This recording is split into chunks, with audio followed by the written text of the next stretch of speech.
ప్రపంచంలో ఇప్పుడు ఒక పెద్ద తుఫాన్లా వ్యాపిస్తున్న విషయం ఏంటంటే, మీరు మా ఆశ్రమానికి వస్తే అక్కడ అందరూ శారీరకంగా చాలా చురుగ్గా ఉంటారు.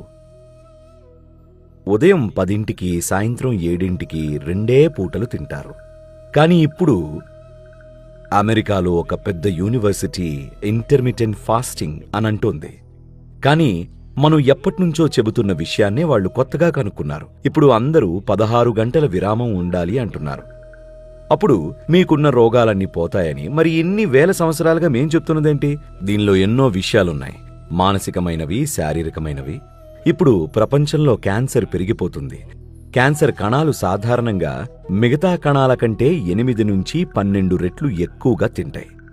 కాబట్టి ఒక భోజనానికి మరో భోజనానికి మధ్య మీరు తగినంత విరామం ఇస్తే వాటిలో చాలా వరకు బతకలేక చనిపోతాయి.